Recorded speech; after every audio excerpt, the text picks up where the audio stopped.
ஆண்டவருக்கு நாம் எதற்காக நன்றி செலுத்துறோம் அப்படின்னு நம்ம நினைக்கிறோம். அவர் நமக்கு பாராட்டின அநேக கிருபைகளுக்காக நம்ம நன்றி சொல்லணும். அநேக கிருபைகள் நமக்கு பாராட்டியிருக்கிறாரு. இந்த 11 மாதங்களில் நம்ம எந்த ஒரு கஷ்டமும் இல்லாமல் கொள்ளை நோயில் இருந்தோம், நெருக்கடியில் இருந்து நம்மை பாதுகாத்து, நம்ம தேவதூதர்களை கொண்டு நம்மை பாதுகாத்து வழிநடத்துகிறார். அதுக்காக நாம் நன்றி சொல்ல வேண்டும். நம்ம குடும்பத்தை பாதுகாத்து வழிநடத்துவதற்காக நாம் நன்றி சொல்ல வந்திருக்கிறோம். எண்ணி முடியாத பெரிய காரியங்களையும் ஆராய்ந்து முடியாத அதிசயங்களும் செய்கிறவர் அவர். அவர் எளியவனை குப்பையிலிருந்து உயர்த்துகிறார். நீங்கள் ஒவ்வொருவரும் ஆண்டவருக்காக நன்றி சொல்லும்போது அவருடைய நாமம் மகிமைப்படுவதாக.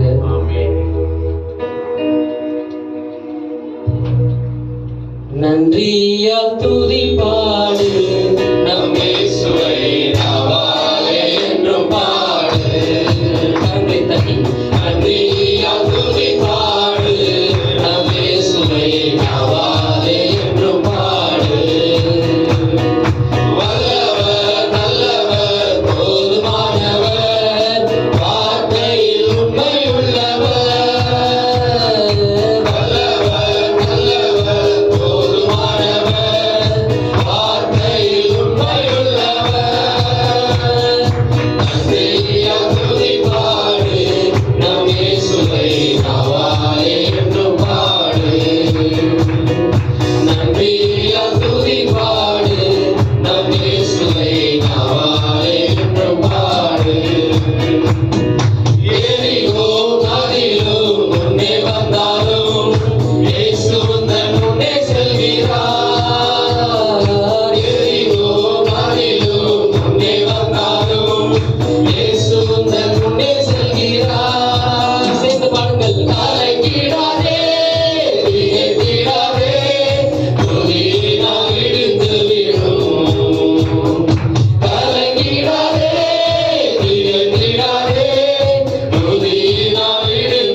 ஆண்டவராக இயேசு கிறிஸ்து நம்ம முன்னே இருக்கும்போது அப்படிப்பட்ட கஷ்டங்கள் நமக்கு வருவதில்லை.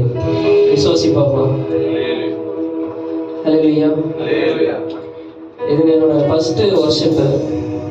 ஸோ அதான் கொஞ்சம் பதட்டமாக இருந்தது. ஃபர்ஸ்ட் மெசேஜும் நான் இங்கே தான் கொடுத்தேன். ஃபர்ஸ்ட் பாடலும் நான் இங்கே தான் பாடினேன். ஃபர்ஸ்ட் ப்ரேயரும் இந்த சர்ச்சில் தான் ஸ்டார்ட் ஆச்சு. இந்த ஃபர்ஸ்ட் வர்ஷிப்பும் இங்கிருந்து தான் ஸ்டார்ட் ஆகுது. எங்கள் ஊரில் அதுக்கான சான்ஸ் எல்லாம் எங்களுக்கு கிடையாது. ஏன்னா பாஸ்டர் வருவார், ப்ரேயர் பண்ணிட்டு அவரே மெசேஜ் கொடுத்துட்டு போயிடுவார். வேதம் வாசிக்கிறது கூட அது குறிப்பிட்ட ஒரு சீனியருங்க தான் வாசிப்பாங்க. ஆனால் அந்த சபையில் எல்லாருக்கும் வாய்ப்பு கொடுக்கறதுக்கு தேவனுக்கு நன்றி. 2-3 வாரமாக நான் 2-3 வாரமானதோட 2-3 மாசமா கேட்டுகிட்டே இருந்தாங்க, வர்ஷிப் எடுங்கன்ட்டு. அதை ஏதாச்சும் ஒரு காரணம் சொல்லி, இல்லை பாஸ்டர் என்ன முடியல, பெஞ்சி பார்க்கவே பயந்து ஓடிடுவோம். நான் என்ன எதுனா சொல்லுவாங்க, கூப்பிடுவாங்க அப்படின்னு சொல்லிட்டு ஆண்டனை நோக்கிட்டு இருப்பாங்க. ஆனால் ஆண்டவர் இன்னைக்கு இல்லை, நீ பண்ணி ஆகணும், நான் பேசுகிறேன், நீ போய் நின்று ஆராதி, என்னை தொழுதுக்கொள்ள அப்படின்னு சொல்லிட்டு என்ன அமைச்சிருக்காரு. மோசே ஆண்டவர் போய் கேட்குறாரு, ஆண்டவரே நான் திக்குவாய் ஆண்டவரே, எனக்கு பயமா இருக்குது, நான் எப்படி நான் அந்த இஸ்ரவேல் ஜனங்களை நான் வழி நடத்துறது அப்படின்னு கேட்கும்போது, நீ இல்லை நான் பேசுகிறேன், நீ போய் வழி நடத்து, நீ இல்லை நான் பேசுகிறேன் என்று சொன்ன தேவாதி தேவனுக்கு ஸ்தோத்திரம். 3வது பாடல், நமது தூயாதி தூயவரை, நாம் உயிர் உள்ளவரை துதித்து பாட இங்கு வந்திருக்கிறோம். பாடுவோமா? தூயாதி தூயவரை. தூயாதி தூயவரே, உமது புகழை நான் பாடுவேன். தூயாதி தூயவரே, கரங்களை தட்டி பாடுங்கள். புகழை நான் பாடுவேன். பாடி எனக்கு என்ன வேண்டும், உயிருள்ளவரை புகழ் பாட வேண்டும். பாடி எனக்கு என்ன வேண்டும், உயிருள்ளவரை புகழ் பாட வேண்டும். தூயாதி தூயவரே, உமது புகழை நான் பாடுவேன். தூயாதி தூயவரே, உமது புகழை நான் பாடுவேன். ஸ்ரீதரின் கால்களை கழுவினவர், செந்நிறால் என் உள்ளம் கழுவிடுமே. ஸ்ரீதரின் கால்களை கழுவினவர், செந்நிறால் என் உள்ளம் கழுவிடுமே. பாரில் எனக்கு வேறென்ன வேண்டும், உயிருள்ளவரை நீர் புகழ் பாட வேண்டும். பாரில் எனக்கு வேறென்ன வேண்டும்,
ஆண்டவருடைய புகழ், அவருடைய வசனத்தை பற்றி நம்ம ஆராதித்து கொண்டே இருந்தால் போதும் மற்றும் சொல்றாரு. நாம் இங்கே எப்படிப்பட்ட ஆண்டவரை நம்ம ஆராதிக்க வந்திருக்கிறோம்? உயிருள்ள ஆண்டவரை, ஜீவனுள்ள ஆண்டவரை, நமக்காக ரத்தம் சிந்தி நம் பாவங்களுக்காய் கல்வாரி மலையிலே நமக்காக உயிர் கொடுத்து ஜீவன் உள்ள ஆண்டவரை ஆராதிக்க வந்திருக்கிறோம். நம்ம ஒரு கல் மண்ணையோ நம்ம இங்க ஆராதிக்க வரல. உயிர் உள்ளவர், எப்படிப்பட்ட ஆண்டவரை ஆராதிக்க வந்திருக்கிறோம் சொல்லுங்க. உயிர் உள்ள ஆண்டவரை, ஜீவன் உள்ள ஆண்டவரை. அதனால நல்லா உற்சாகமா சத்தமா பாடுங்க. ரொம்ப நல்லா இருக்கிறீங்க, ஃபாஸ்டிங் முறையாது இருந்தாலும் ஆண்டவர்களுக்கு பலன் கொடுப்பாரு. நல்லா உற்சாகமா பாடலாமா? இந்த பாட்டு ரொம்ப நல்லா உற்சாகமா பாடுங்க.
ஆட் பண்ணி எழுதுனது இந்த லைன்ஸ். ஸோ அதனால் கொஞ்சம் உற்சாகமாக வல்லமையோடு நம்ம ஆண்டவரை ஆராதிக்கலாமா?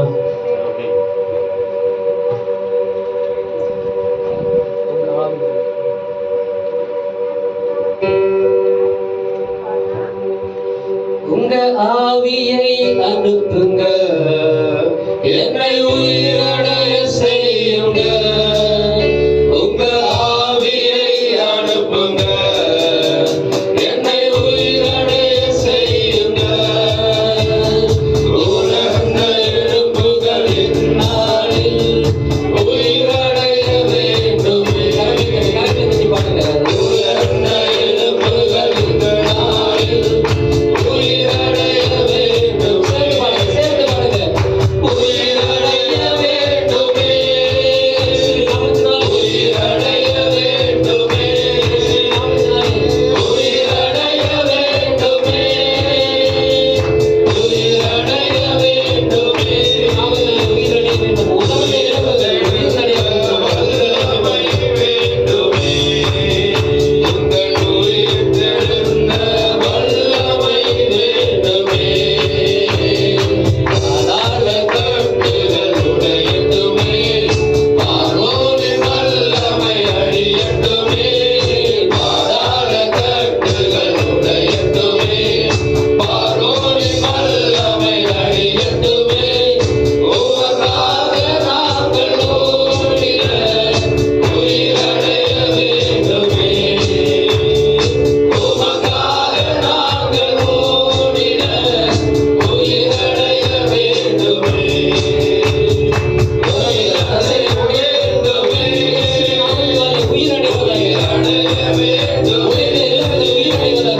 உயிரடைய வேண்டும். ஆண்டவராக இயேசு கிறிஸ்து வல்லமை வேண்டுமே,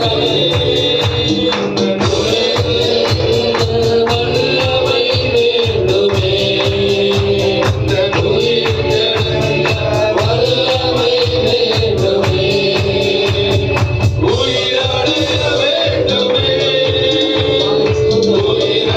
உயிரடைய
ஒரு உயிரற்ற நிலையில் இருந்தபோது ஆண்டவர் நாம் துதிக்கும் போது உடைந்து போன எலும்புகள் எப்படி ஹீல் ஆகுதோ அந்த மாதிரி அவர் நம்ம வாழ்க்கையில் வரும்போது உயிரடைய செய்கிறார். பாதாள கட்டுகள் நமக்கு எதிராக நிறைய பேர் நிறைய கட்டுகளை பாவ கட்டுகளை ஏவினாலும் ஆண்டவர் அதை அறுத்து எறிகிறார். பிசாசானவன் எவ்வளவோ வேலைகள் நமக்கு எதிராக நடந்தாலும் ஆண்டவர் அதை குறித்து போடுகிறார். யோபுக்கு பண்ணாததா நமக்கு பண்ணிட்டு போறாரு ஆண்டவர். யோபு எவ்வளவோ சோதித்தாலும் அவர் உத்தமத்தில் எவ்வளவு நிலையா இருந்தாருன்னு உங்களுக்கு தெரியும். அந்த மாதிரி ஒரு மனுஷனை பைபிளை நீங்க பார்க்கவே முடியாது. அதனாலதான் ஆண்டவர் என்ன சொன்னாரு, என் தாசனாகிய யோபின் மேல் நீர் கவனம் வைத்தீரோ. அதை வந்து யாருக்கும் சொல்லியிருக்க மாட்டார் பழைய ஏற்பாட்டுல. எனக்கு தெரிஞ்ச வரைக்கும் யாருக்கும் என் தாசன் மீது நீர் கவனம் வைத்தியோ அப்படின்னு சொல்லிட்டு எல்லாமே அவர் விட்டு போயிடுது. நம்ம என்ன செல்வங்கள் நம்ம விட்டு போனாலும் நம்ம வருத்தப்பட மாட்டோம். குழந்தைகளை கூட எடுத்துடுறாரு. அப்போ கூட ஆண்டவர் என்ன சொல்றாரு? கர்த்தர் கொடுத்தார், கர்த்தர் எடுத்தார், கர்த்தர் நாமத்துக்கு ஸ்தோத்திரம். இன்னொரு வசனம் ஒன்று சொல்லுவாரு, அவர் கையால நன்மையை பெற்ற நாம் தீமையையும் பெற வேண்டாமா? இது நம்ம சொல்ல முடியுமா? நம்ம ஆண்டவர்கிட்ட எங்களுக்கு ஆசீர்வாதம் கூட ஆண்டவரே எனக்கு எதை கொடுங்க அதை கொடுங்க தான் கேட்போம் தவிர நம்ம தீமையை யாரும் நம்ம கேட்கவே மாட்டோம். நம்ம யாருன்னா கேட்போமா? ஏசப்பா கிட்ட தீமை ஒருபோதும் நம்ம கேட்க மாட்டோம். ஆனா ஆண்டவர் கிட்ட என்ன சொல்றாரு யோபு? அவங்க மனைவி வந்து சொல்றாங்க, இன்னமும் நீங்க எல்லாமே போயிடுச்சு, இன்னமும் அவர் பேரு ஏன் நீங்க பற்றுதலா இருக்கீங்க, இவ்வளவு உறுதியா இருக்கீங்க? அப்போ யோபு மனைவி பார்த்து சொல்றாரு, நீ பைத்தியக்காரி பேசுகிறது போல பேசுகிறாய், நீ பைத்தியக்காரி பேசுகிறது போல பேசுகிறாய். எவ்வளவு ஆசீர்வாதங்களை கொடுத்த நாம், நமக்கு அவர் கொடுத்தார், இப்ப வந்து எடுத்துக்கிட்டார். அதனாலதான் அவர் அப்பவும் சொல்றாரு, கர்த்தர் கொடுத்தார், கர்த்தர் எடுத்தார், அவருடைய நாமத்துக்கு ஸ்தோத்திரம். இது எல்லாவற்றிலும் யோபு தன் உதடுகளினால் கூட ஒரு பாவம் செய்யவில்லைன்னு சொல்லிட்டு வேதம் சொல்கிறது. அவருக்கு இருந்த விசுவாசத்தினாலே அவரை போல விசுவாசியாக நாமும் இருப்போம். நம்ம ஆண்டவர்கிட்ட நன்மையை மட்டுமே நம்ம பெற்றுக்கொண்ட ஆண்டவராக நம்ம இருக்கக்கூடாது. அவரை விசுவாசிக்க நம்ம ஏதாச்சும் நம்ம கஷ்டங்கள் வந்தாலும் அவருடைய பேருதலே பற்றுதலா இருக்கணும். கஷ்டங்கள் கொடுத்தாலும் எனக்கு மட்டும் ஏன் ஆண்டவர் இந்த கஷ்டத்தை கொடுத்துட்டே இருக்கீங்க? நாம இங்க கோயிலுக்கு வர்றதுக்கு முன்னாடி நம்ம எல்லாரும் இந்த வார்த்தையை சொல்லியிருக்கோம், ஆண்டவர் எனக்கு மட்டும் ஏன் இந்த கஷ்டம், என்ன மட்டும் ஏன் நீங்க இப்படி சோதிக்கிறீங்க? நான் அதை சொல்லாத நாளே கிடையாது. என்னோட ரூமுக்கு டியூட்டி முடிச்சுட்டு வந்தோடனே கதவு சாத்திட்டு ஓன்னு அழுவேன், ஆண்டவரே எனக்கு மட்டும் ஏன் இந்த கஷ்டத்தை கொடுக்குறீங்க? எல்லாரும் சந்தோஷமா தானே இருக்காங்க, ஆனா எனக்கும் என்னை விட அதிகமா கஷ்டப்பட்டவங்க நிறைய பேர் இருந்திருக்காங்க, எனக்கு தெரியல. அப்ப எல்லாமே ஒரு பிளான் இருக்குது அவருக்கு. நீ கஷ்டப்படுறியா, என்னை நோக்கி கூப்பிட்டு, சரி ஓகே உனக்கு ஆசீர்வதிக்கிறேன், ஜெபம் பண்ணுங்க, அறையை பூட்டி கொண்டு ஆண்டவர் நோக்கி நீங்க ஜெபம் பண்ணும்போது அவர் கண்டிப்பா உங்களுக்கு பதில் அளிப்பார். என்ன பண்றாரு? 1க்கு 2 மடங்கா யோபு ஆசீர்வதிக்கிறார். என்னென்ன எடுத்துக்கினாரோ அதுக்கும் 2 மடங்காக ஆசீர்வதிக்கிறார். உங்களையும் அப்படிதான் ஆசீர்வதிக்க போகிறார். நீங்க என்னென்ன ஆண்டவர்கிட்ட இருதயத்துல இருந்து வேண்டிங்க, இந்த நேரத்துல நீங்க என்ன ப்ரேயர் பண்ணிட்டு இருக்கீங்கன்னு அவருக்கு தெரியும். உங்க கஷ்டங்களை சொல்லிட்டு இருக்கீங்கன்னு அவருக்கு தெரியும்.